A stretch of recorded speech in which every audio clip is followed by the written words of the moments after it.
কাপড়ে কাদা মাখিয়া অদ্ভুত ভাবের বশে ও রাত্রি জাগরণে পাগলের মতো হইয়া কাদম্বিনীর যেরূপ চেহারা হইয়াছিল, তাহাতে মানুষ তাহাকে দেখিয়া ভয় পাইতে পারিত এবং ছেলেরা বোধ হয় দূরে পলাইয়া গিয়া তাহাকে ঢেলা মারিত।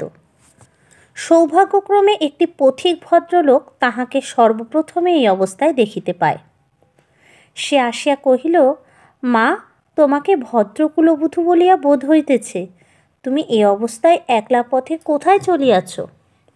কাদম্বিনী প্রথমে কোনো উত্তর না দিয়া তাকাইয়া রহিল। হঠাৎ কিছুই ভাবিয়া পাইল না। সে যে সংসারের মধ্যে আছে, তাহাকে যে ভদ্র কুলবধূর মতো দেখাইতেছে, গ্রামের পথে পথিক তাহাকে যে প্রশ্ন জিজ্ঞাসা করিতেছে, এ সমস্তই তাহার কাছে অভাবনীয় বলিয়া বোধ হইল। পথিক তাহাকে পুনশ্চ কহিল, চলো মা, আমি তোমাকে ঘরে পৌঁছাইয়া দিই। তোমার বাড়ি কোথায় আমাকে বলো। কাদম্বিনী চিন্তা করিতে লাগিল। শ্বশুর বাড়ি ফিরিবার কথা মনে স্থান দেওয়া যায় না। বাপের বাড়ি তো নাই। তখন ছেলেবেলার সইকে মনে পড়িল। সই যোগমায়ার সহিত যদিও ছেলেবেলা হইতেই বিচ্ছেদ, তথাপি মাঝে মাঝে চিঠিপত্র চলে। এক এক সময় রীতিমতো ভালোবাসার লড়াই চলিতে থাকে। কাদম্বিনী জানাইতে চাহে ভালোবাসা তাহার দিকেই প্রবল। যোগমায়া জানাইতে চাহে কাদম্বিনী তাহার ভালোবাসার যথোপযুক্ত প্রতিদান দেয় না। কোনো সুযোগে একবার উভয়ে মিলন হইতে পারিলে যে একদণ্ড কেহ কাহাকে চোখের আড়াল করিতে পারিবে না, এ বিষয়ে কোনো পক্ষেরই কোনো সন্দেহ ছিল না। কাদম্বিনী ভদ্রলোকটিকে কহিল, নিশ্চিন্দাপুরে শ্রীপতিচরণবাবুর বাড়ি যাইব। পথিক কলিকাতায় যাইতেছিলেন। নিশ্চিন্দাপুর যদিও নিকটবর্তী নহে, তথাপি তাহার গম্যপথেই পড়ে। তিনি স্বয়ং বন্দোবস্ত করিয়া কাদম্বিনীকে শ্রীপতিচরণবাবুর বাড়ি পৌঁছাইয়া দিলেন। দুই সইয়ে মিলন হইল। প্রথমে চিনিতে একটু বিলম্ব হইয়াছিল, তাহার পরে বাল্যসাদৃশ্য উভয়ের চক্ষে ক্রমশই পরিস্ফুট হইয়া উঠিল। যোগমায়া কহিল, ওমা, আমার কি ভাগ্য! তোমার যে দর্শন পাইব এমন তো আমার মনেই ছিল না। কিন্তু ভাই, তুমি কি করিয়া আসিলে? তোমার শ্বশুরবাড়ির লোকেরা যে তোমাকে ছাড়িয়ে দিল। কাদম্বিনী চুপ করিয়া রহিল। অবশেষে কহিল, ভাই, শ্বশুরবাড়ির কথা আমাকে জিজ্ঞাসা করিও না। আমাকে দাসীর মতো এ বাড়ির এক প্রান্তে স্থান দিও, আমি তোমাদের কাজ করিয়া দিব। যোগমায়া কহিল, ওমা, সে কি কথা! দাসীর মতো থাকিবে কেন? তুমি আমার সই, তুমি আমার ইত্যাদি ইত্যাদি। এমন সময় শ্রীপতি ঘরে প্রবেশ করিল। কাদম্বিনী খানিকক্ষণ তাহার মুখের দিকে তাকাইয়া ধীরে ধীরে ঘর হইতে বাহির হইয়া গেল। মাথায় কাপড় দেওয়া বা কোনরূপ সংকোচ বা সম্ভ্রমের লক্ষণ দেখা গেল না। পাছে তাহার সইয়ের বিরুদ্ধে শ্রীপতি কিছু মনে করে, এজন্য ব্যস্ত হইয়া যোগমায়া নানা রূপে তাহাকে বুঝাইতে আরম্ভ করিল।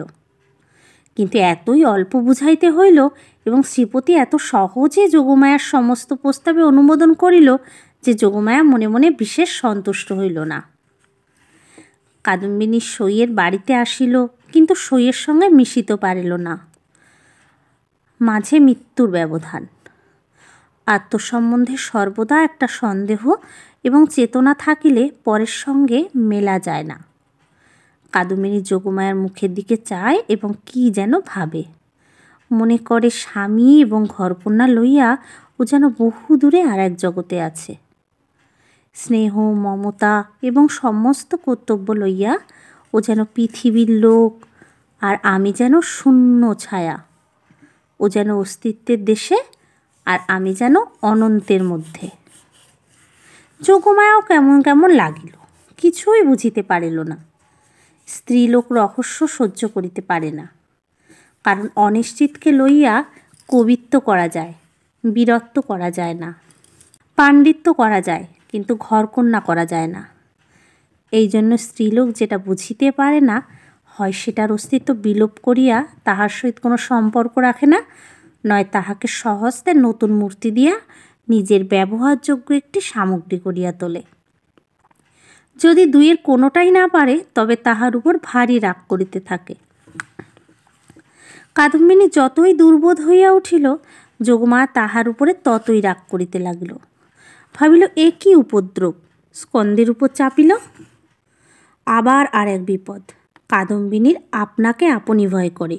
সে নিজের কাছ হইতে নিজে কিছুতেই পলাইতে পারে না। যাহাদের ভূতের ভয় আছে তাহারা আপনার পশ্চাৎ দিগকে ভয় করে। যেখানে দৃষ্টি রাখিতে পারে না সেখানেই ভয়। কিন্তু কাদম্বিনীর আপনার মধ্যেই সর্বাপেক্ষা বেশি ভয়, বাহিরে তার ভয় নাই। এই জন্য বিজন দ্বীপ প্রহরে সে একা ঘরে একদিন চিৎকার করিয়া উঠিত এবং সন্ধ্যাবেলায় দীপালোকে আপনার ছায়া দেখিলে তাহার গা ছমছম করিতে থাকিত। তাহার এই ভয় দেখিয়া বাড়িসুদ্ধ লোকের মনে একটা কেমন ভয় জন্মিয়া গেল। চাকরদাসীরা এবং যোগমায়াও যখন তখন যেখানে সেখানে ভূত দেখিতে আরম্ভ করিল। একদিন এমন হইল, কাদম্বিনী অর্ধরাত্রে আপন শয়নগৃহ হইতে কাঁদিয়া বাহির হইয়া একেবারে যোগমায়ার গৃহদ্বারে আসিয়া কহিল, দিদি দিদি, তোমার দুটি পায়ে পড়ি গো, আমায় একলা ফেলিয়া রাখিও না। যোগমায়াও কেমন যেন ভয় পায়। যোগমায়ার যেমন ভয়ও পাইল তেমনি রাগও হইল। ইচ্ছা করিল তদ্দণ্ডেই কাদম্বিনীকে দূর করিয়া দেয়। দয়াপরবশ শ্রীপতি অনেক চেষ্টায় তাহাকে ঠান্ডা করিয়া পার্শ্ববর্তী গৃহে স্থান দিল। পরদিন অসময়ে অন্তঃপুরে শ্রীপতির তলব হইল। যোগমায়া তাহাকে অকস্মাৎ ভৎসনা করিতে আরম্ভ করিল। হাগা, তুমি কেমন ধারার লোক? একজন মেয়ে মানুষ আপন শ্বশুরঘর ছাড়িয়া তোমার ঘরে আসিয়া অধিষ্ঠান হইল, মাসখানেক হইয়া গেল, তবু যাইবার নাম করে না। আর তোমার মুখে যে একটি আপত্তি মাত্র শুনি না। তোমার মনের ভাবটা কি বুঝাইয়া বলো দেখি। তোমরা পুরুষ মানুষ এমনি জাতি বটে। বাস্তবিক সাধারণ স্ত্রী জাতির পরে পুরুষ মানুষের একটা নির্বিচার পক্ষপাত আছে এবং সেজন্য স্ত্রী লোকেরাই তাহাদিগকে অধিক অপরাধী করে। নিঃসহায় অথচ সুন্দরী কাদম্বিনীর প্রতি শ্রীপতির করুণা যে যথোচিত মাত্রার চেয়ে কিঞ্চিত অধিক ছিল, তাহার বিরুদ্ধে তিনি যোগমায়ার কাট্যস্পর্শপূর্বক শপথ করিতে উদ্যত হইলেও তাহার ব্যবহারে তাহার প্রমাণ পাওয়া যাইত। তিনি মনে করিতেন, নিশ্চয়ই শ্বশুরবাড়ির লোকেরা এই পুত্রহীনা বিধবার প্রতি অন্যায় অত্যাচার করিত। তাই নিতান্ত সহ্য করিতে না পারিয়া পালাইয়া কাদম্বিনী আমার আশ্রয় লইয়াছে। যখন ইহার বাপ মা কেহই নাই, তখন আমি ইহাকে কি করিয়া ত্যাগ করি। এই বলিয়া তিনি কোনরূপ সন্ধান লইতে ক্ষান্ত ছিলেন এবং কাদম্বিনীকেও এই অপ্রীতিকর বিষয়ে প্রশ্ন করিয়া ব্যথিত করিতে তাহার প্রবৃত্তি হইত না। তখন তাহার স্ত্রী তাহার অসার কর্তব্য বুদ্ধিতে নানা প্রকার আঘাত দিতে থাকিল। কাদম্বিনীর শ্বশুরবাড়িতে খবর দেওয়া যে তাহার গৃহের শান্তি রক্ষার পক্ষে একান্ত আবশ্যক, তাহা তিনি বেশ বুঝিতে পারিলেন। অবশেষে স্থির করিলেন, হঠাৎ চিঠি লিখিয়া বসিলে ভালো ফল নাও হইতে পারে। অতএব রানীহাটে গিয়ে তিনি নিজে সন্ধান লইয়া যাহা কর্তব্য স্থির করিবেন। শ্রীপতি তো গেলেন। এদিকে যোগমায়া আসিয়া কাদম্বিনীকে কহিল, সই, এখানে তোমার আর থাকা ভালো দেখাইতেছে না, লোকে বলিবে কি?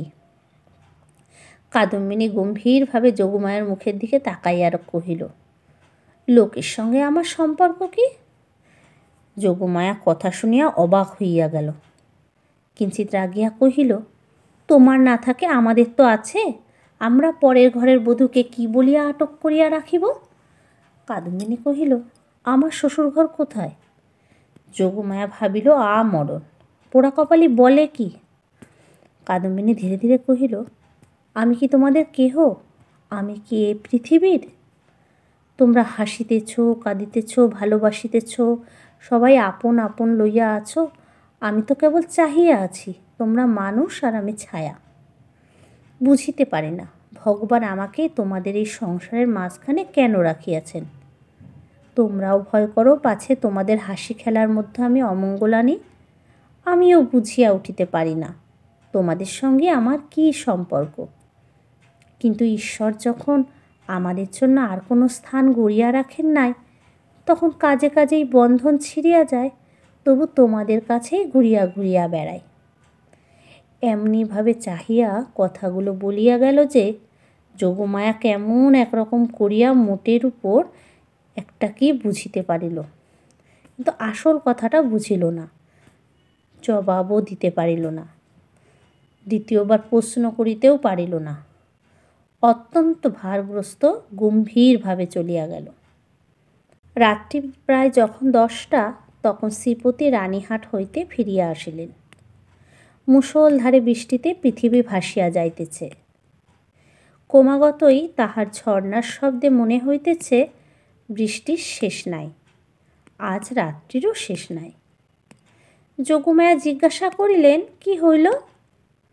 শ্রীপতি কহিলেন, সে অনেক কথা, পরে হইবে বলিয়া কাপড় ছাড়িয়া আহার করিলেন এবং তামাক খাইয়া শুইতে গেলেন। ভাবটা অত্যন্ত চিন্তিত। যোগমায়া অনেকক্ষণ কৌতূহল দমন করিয়াছিলেন। শয্যায় প্রবেশ করিয়া জিজ্ঞাসা করিলেন, কি শুনিলে বলো? শ্রীপতি কহিলেন, নিশ্চয়ই তুমি একটা ভুল করিয়াছ। শুনিবা মাত্র যোগমায়া মনে মনে ঈষৎ রাগ করিলেন। বলিলেন, ভুল মেয়েরা কখনোই করে না, যদি বা করে কোনো সুবুদ্ধি পুরুষের সেটা উল্লেখ করা কর্তব্য হয় না। নিজের ঘাড় পাতিয়া লওয়াই সুযুক্তি। যোগমায়া কিঞ্চিত উষ্ণভাবে কহিলেন, কীরকম শুনি? শ্রীপতি কহিলেন, যে স্ত্রীলোকটিকে তোমার ঘরে স্থান দিয়াছ সে তোমার সই কাদম্বিনী নহে। এমনতর কথা শুনিলে সহজেই রাগ হইতে পারে, বিশেষত নিজের স্বামীর মুখে শুনিলে তো কথাই নাই। যোগমায়া কহিলেন, আমার সইকে আমি চিনি না, তোমার কাছ হইতে চিনিয়া লইতে হইবে? কি কথা শ্রী! শ্রীপতি বুঝাইলেন, এ স্থলে কথা শ্রী লইয়া কোনরূপ তর্ক হইতেছে না, প্রমাণ দেখিতে হইবে। যোগমায়ার সই কাদম্বিনী যে মারা গিয়াছে তাহাতে কোনো সন্দেহ নাই। যোগমায়া কহিলেন, ওই শোনো, তুমি নিশ্চয়ই একটা গোল পাকাইয়া আসিয়াছ। কোথায় যাইতে কোথায় গিয়াছ, কি শুনিতে কি শুনিয়াছ তাহার ঠিক নাই। তোমাকে নিজে যাইতে কে বলিল? একখানা চিঠি লিখিয়া দিলেই সমস্ত পরিষ্কার হইত। নিজের কর্মপটুতার প্রতি স্ত্রীর এইরূপ বিশ্বাসের অভাবে শ্রীপতি অত্যন্ত ক্ষুণ্ণ হইয়া বিস্তারিতভাবে সমস্ত প্রমাণ প্রয়োগ করিতে লাগিলেন, কিন্তু কোনো ফল হইল না। উভয় পক্ষে হাঁ না করিতে করিতে রাত্রি দ্বিপ্রহর হইয়া গেল। যদিও কাদম্বিনীকে এই দণ্ডে গৃহ হইতে বহিষ্কৃত করিয়া দেওয়ার সম্বন্ধে স্বামী স্ত্রী কাহারও মতভেদ ছিল না, কারণ শ্রীপতির বিশ্বাস তাহার অতিথি ছদ্ম পরিচয়ে তাহার স্ত্রীকে এতদিন প্রতারণা করিয়াছে, এবং যোগমায়ার বিশ্বাস সে কুলত্যাগিনী, তথাপি উপস্থিত তর্কটা সম্বন্ধে উভয়ের কেউই হার মানিতে চাহেন না। উভয়ের কণ্ঠস্বর ক্রমেই উচ্চ হইয়া উঠিতে লাগিল। ভুলিয়া গেলেন পাশের ঘরেই কাদম্বিনী শুইয়া আছে। একজন বলেন, ভালো বিপদেই পড়া গেল, আমি নিজের কানে শুনিয়া আসিলাম। আর একজন দৃঢ়স্বরে বলিলেন, সে কথা বলিলে মানিব কেন, আমি নিজের চক্ষে দেখিতেছি। অবশেষে যোগমায়া জিজ্ঞাসা করিলেন, আচ্ছা, কাদম্বিনী কবে মরিল বলো দেখি। ভাবিলেন কাদম্বিনীর কোনো একটা চিঠির তারিখের সহিত অনৈক্য বাহির করিয়া শ্রীপতির ভ্রম সপ্রমাণ করিয়া দিবেন। শ্রীপতি যে তারিখের কথা বলিলেন, উভয়ে হিসাব করিয়া দেখিলেন যেদিন সন্ধ্যাবেলায় কাদম্বিনী তাহাদের বাড়িতে আসে সে তারিখ ঠিক তাহার পূর্বের দিনেই পড়ে। শুনিবা মাত্র যোগমায়ার বুকটা হঠাৎ কাঁপিয়া উঠিল। শ্রীপতিরও কেমন একরকম বোধ হইতে লাগিল। এমন সময়ে তাহাদের ঘরের দ্বার খুলিয়া গেল। একটা বাদলার বাতাস আসিয়া প্রদীপটা ফস করিয়া নিবিয়া গেল। বাহিরের অন্ধকার প্রবেশ করিয়া এক মুহূর্তে সমস্ত ঘরটা আগাগোড়া ভরিয়া গেল। কাদম্বিনী একেবারে ঘরের ভিতর আসিয়া দাঁড়াইল। তখন রাত্রি 2:30 প্রহর হইয়া গিয়াছে। বাহিরে অবিশ্রান্ত বৃষ্টি পড়িতেছে। কাদম্বিনী কহিল, সই, আমি তোমার সেই কাদম্বিনী, কিন্তু এখন আমি আর বাঁচিয়া নাই, আমি মরিয়া আছি। যোগমায়া ভয়ে চিৎকার করিয়া উঠিলেন। শ্রীপতির বাক্যস্ফূর্তি হইল না। কিন্তু আমি মরিয়াছি ছাড়া তোমাদের কাছে আর কি অপরাধ করিয়াছি? আমার যদি ইহলোকেও স্থান নাই, পরলোকেও স্থান নাই, ওগো, আমি তবে কোথায় যাইব? তীব্র কণ্ঠে চিৎকার করিয়া যেন এই গভীর বর্ষা নিশীথে সুপ্ত বিধাতাকে জাগ্রত করিয়া জিজ্ঞাসা করিল, ওগো, আমি তবে কোথায় যাইব? এই বলিয়া মূর্ছিত দম্পতিকে অন্ধকার ঘরে ফেলিয়া বিশ্বজগতে কাদম্বিনী আপনার স্থান খুঁজিতে গেল। কাদম্বিনী যে কেমন করিয়া রানীহাটে ফিরিয়া গেল তাহা বলা বড় কঠিন। কিন্তু প্রথমে কাহাকেও দেখা দিল না। সমস্ত দিন অনাহারে একটা ভাঙা পুরো মন্দিরে যাপন করিল। বর্ষার অকাল সন্ধ্যা যখন অত্যন্ত ঘন হইয়া আসিল এবং আসন্ন দুর্যোগের আশঙ্কায় গ্রামের লোকেরা ব্যস্ত হইয়া আপন আপন গৃহ আশ্রয় করিল, তখন কাদম্বিনী পথে বাহির হইল। শ্বশুরবাড়ির দ্বারে গিয়া একবার তার হিতকম্প উপস্থিত হইয়াছিল, কিন্তু মস্ত ঘোমটা টানিয়া যখন ভিতরে প্রবেশ করিল, দাসীভ্রমে দাড়িরা কোনরূপ বাধা দিল না। এমন সময় বৃষ্টি খুব চাপিয়া আসিল, বাতাসও বেগে বহিতে লাগিল। তখন বাড়ির গৃহিণী শারদাশঙ্করের স্ত্রী তাহার বিধবা ননদের সহিত তাস খেলিতেছিলেন। ঝি ছিল রান্নাঘরে এবং পীড়িত খোকা জ্বরের উপশমে শয়নগৃহে বিছানায় ঘুমাইতেছিল। কাদম্বিনী সকলের চক্ষু এড়াইয়া সেই ঘরে গিয়া প্রবেশ করিল। সে যে কি ভাবিয়া শ্বশুরবাড়ি আসিয়াছিল জানি না, সে নিজেও জানে না। কেবল এইটুকু জানে যে একবার খোকাকে চক্ষে দেখিয়া যাইবার ইচ্ছা। তাহার পর কোথায় যাইবে, কি হইবে সে কথা সে ভাবেও নাই। দীপালোকে দেখিল রুগ্ন শীর্ণ খোকা হাত মুঠা করিয়া ঘুমাইয়া আছে। দেখিয়া উত্তপ্ত হৃদয় যেন তৃষাতুর হইয়া উঠিল। তাহার সমস্ত বালাই লইয়া তাহাকে একবার বুকে চাপিয়া না ধরিলে কি বাঁচা যায়? আর তাহার পর মনে পড়িল, আমি নাই, ইহাকে দেখিবার কে আছে? ইহার মা সঙ্গ ভালোবাসে, গল্প ভালোবাসে, খেলা ভালোবাসে। এতদিন আমার হাতে ভাত দিয়াই সে নিশ্চিন্ত ছিল। কখনো তাহাকে ছেলে মানুষ করিবার কোনো দায় পোহাইতে হয় নাই। আজ ইহাকে কে তেমন করিয়া যত্ন করিবে? এমন সময় খোকা হঠাৎ পাশ ফিরিয়া অর্ধনিদ্রিত অবস্থায় বলিয়া উঠিল, কাকিমা জল দে, মরিয়া যাই।